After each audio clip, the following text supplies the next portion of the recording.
आज हम आपको कॉमन आयन इफेक्ट यानी सम आयन प्रभाव, जैसा कि इसका नाम है कि ऐसा प्रभाव जिसमें दो आयन किसी भी पदार्थ के आपस में समान हो या कॉमन हो, तो उससे जो प्रभाव आता है वह सम आयन प्रभाव कहलाता है। देखिए, दो इलेक्ट्रोलाइट्स यानी वैद्युत अपघट्य में जो आयन समान होता है उसे सम आयन कहते हैं। जैसा कि अभी हमने आपको बताया, उसे सम आयन कहते हैं। उदाहरण के लिए एसिटिक एसिड है आपका CH3COOH, इसे आप अगर जब पानी में घोलेंगे तो इसका जो आयनन होगा वह एसीटेट आयन और H पॉजिटिव आयन। ठीक इसी तरीके से जो दूसरा पदार्थ है आपका वह है सोडियम एसीटेट, और सोडियम एसीटेट में को भी आप जब घोलेंगे तो एसीटेट आयन और सोडियम पॉजिटिव आयन। इस प्रकार से इन दोनों पदार्थों में यानी सोडियम एसीटेट और एसिटिक एसिड में आपका एसीटेट जो आयन है वह है कॉमन। एसीटेट आयन क्या है? कॉमन। अब कॉमन आयन की उपस्थिति में अगर कहीं कॉमन आयन उपस्थित है, present of common ion, in weak electrolyte की आयनन की मात्रा घट जाती है। अगर कोई वीक इलेक्ट्रोलाइट है, उसे आप किसी में घोल रहे हैं, आयोनाइज्ड कर रहे हैं, आयनित कर रहे हैं, अगर उसमें पहले से ही कोई कॉमन आयन अवेलेबल है तो उसकी उपस्थिति से जो वीक इलेक्ट्रोलाइट है उसकी आयनन की जो मात्रा है वह घट जाती है। यह आपका कहलाता है कॉमन आयन इफेक्ट, सम आयन प्रभाव। एग्जाम्पल, यही एग्जाम्पल है आपका कि सोडियम एसीटेट की उपस्थिति में एसिटिक एसिड वीक इलेक्ट्रोलाइट की आयनन की मात्रा घट जाती है। जैसे अगर हम पानी में एसिटिक अम्ल घोल रहे हैं और जैसा कि हम जानते हैं ये वीक एसिड है या वीक इलेक्ट्रोलाइट्स है, तो इसकी मात्रा अल्प मात्रा में यह घुलता है या कम मात्रा में घुलता है। अगर उस पानी में या उस जल में पहले से ही सोडियम एसीटेट घुला हुआ है, सोडियम एसीटेट घुले हुए से अभिप्राय ये है कि उसमें एसीटेट आयन है और Na पॉजिटिव आयन है। इसका मतलब ये हुआ जब हम उसमें एसिटिक अम्ल घोलेंगे तो एसिटिक अम्ल से प्राप्त जो आयन है एसीटेट आयन, और पहले से अवेलेबल उसमें जो एसीटेट आयन है उसकी उपस्थिति से उसका जो आयनन है वैसे भी कम होता था और भी कम हो जाएगा। यही है आपका सम आयन प्रभाव या कॉमन आयन इफेक्ट। अब इसको समझना है कि ये किस प्रकार से कम हो जाता है, ये एक्सप्लेनेशन है आपका। देखिए, जो एसिटिक एसिड हम घोलेंगे तो एसिटिक एसिड का जो आयनन है वह H पॉजिटिव और एसीटेट आयन में होगा। ये हो गई आपकी पहली इक्वेशन।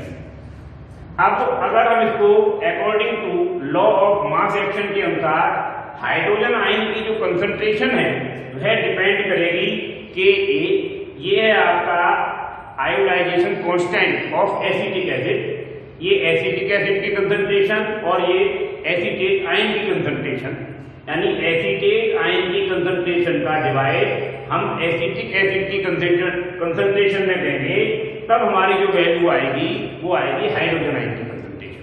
सपोज कर लें कि अगर हमारी एसीटेट आयनों की कंसंट्रेशन बढ़ जाती है तो निश्चित रूप में जब डिवाइड किया जाएगा तो आने वाला जो हाइड्रोजन आयन की कंसंट्रेशन की जो वैल्यू है वो कम आएगी। अगर ये कम होगा तो ये ज्यादा आएगी। तो हाइड्रोजन आयन की कंसंट्रेशन जो डिपेंड कर रही है वो एसीटेट आयनों पर डिपेंड करती है। अब देखिए, इक्वेशन 2 से स्पष्ट है कि हाइड्रोजन आयनों की जो कंसंट्रेशन है, सांद्रता है, वह एसीटेट आयनों की सांद्रता पर निर्भर करती है। एसीटेट आयनों की सांद्रता पर निर्भर करती है। अब देखिए, एसिटिक एसिड के विलयन में अगर मैं सोडियम एसीटेट मिलाने पर, अगर आप सोडियम एसीटेट मिलाते हैं तो एसीटेट आयनों की सांद्रता बढ़ जाती है। देखिए, अगर हमारा एसिटिक अम्ल का विलयन है और एसिटिक अम्ल के विलयन में अगर हम सोडियम एसीटेट मिलाते हैं, या दोनों चीजें और समझनी है कि जो हमारा एसिटिक एसिड है यह वीक इलेक्ट्रोलाइट्स है, और जो सोडियम एसीटेट है वह स्ट्रॉन्ग इलेक्ट्रोलाइट है।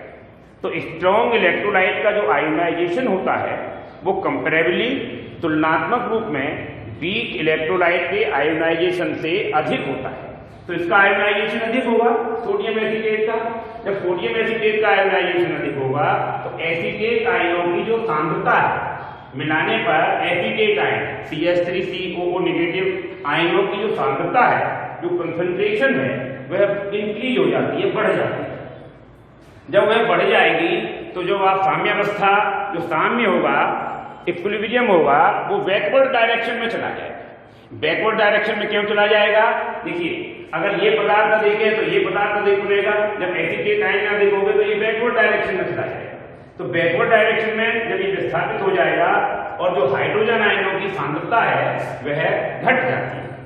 जब ये बैकवर्ड चला जाएगा तो आपका एसिटिक एसिड की फिर फॉर्मेशन हो जाएगी उसमें, तो हाइड्रोजन आयनों की कंसंट्रेशन जो है वह घट जाएगी, और जो एसिटिक अम्ल है, जो एसिटिक एसिड है, जो सॉल्युबल जो हो चुका वो तो है ही है, उसमें भी फिर कमी आ जाएगी। तो एसिटिक अम्ल की जो सांद्रता है यानी अनसॉल्युबल की वह बढ़ जाएगी आपकी, अथवा एसिटिक अम्ल का आयनन कम होता है।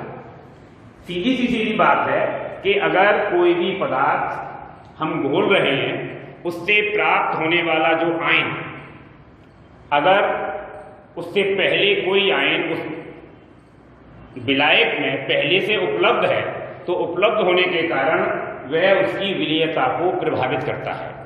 यह जो लागू होता है यह वीक इलेक्ट्रोलाइट्स पर, दुर्बल वैद्युत अपघट्यों पर भली भांति लागू होता है। दुर्बल वैद्युत अपघट्य जैसे कि हमारा एसिटिक एसिड है, तो एसिटिक एसिड का विलयन है, और एसिटिक एसिड के विलयन में अगर आप सोडियम एसीटेट का विलयन डाल देते हैं तो सोडियम एसीटेट का विलयन डालने पर, क्योंकि सोडियम एसीटेट का जो विलयन है वह आपका स्ट्रॉन्ग इलेक्ट्रोलाइट है, और स्ट्रॉन्ग इलेक्ट्रोलाइट की उपस्थिति में वीक इलेक्ट्रोलाइट का जो आयनन है वो कम हो जाता है। क्यों कम हो जाता है? क्योंकि आयोनाइजेशन जो हो रहा है उसमें एक आयन कैसा है? कॉमन आयन है।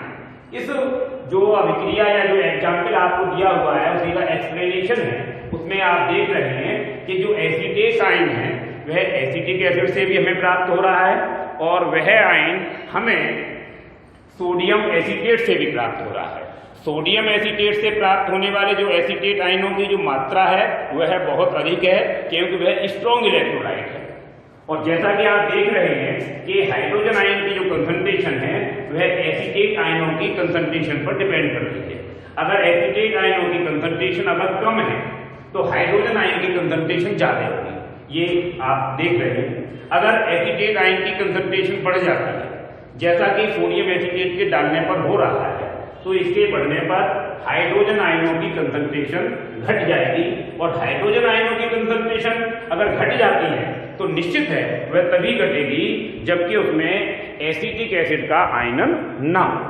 तो ये इक्वेशन 2 से बिल्कुल स्पष्ट हो रहा है कि हाइड्रोजन आयनों की जो सांद्रता है एसिटेट आयनों की सांद्रता पर निर्भर कर रही है। जैसा मैंने अभी आपको बताया, एसिटिक एसिड के विलयन में सोडियम एसीटेट का विलयन मिलाने पर एसीटेट आयनों की सांद्रता बढ़ रही है, और जो साम्य है, जो इक्विलिब्रियम है, ये इक्विलिब्रियम है, वो बैकवर्ड चला जाता है, यानी इधर चला जाता है। इधर जाने का अभिप्राय ये है कि इसका आयोनाइजेशन कम हो रहा है, बैकवर्ड चला जाएगा आपका, और एसिटिक अम्ल की जो सांद्रता है, जो कंसंट्रेशन है एसिटिक अम्ल की, वो बढ़ जाएगी। अगर जब एसिटिक अम्ल की कंसंट्रेशन बढ़ रही है, इसका सीधा सा अर्थ है कि एसिटिक अम्ल का जो आयनन है वह कम हो रहा है।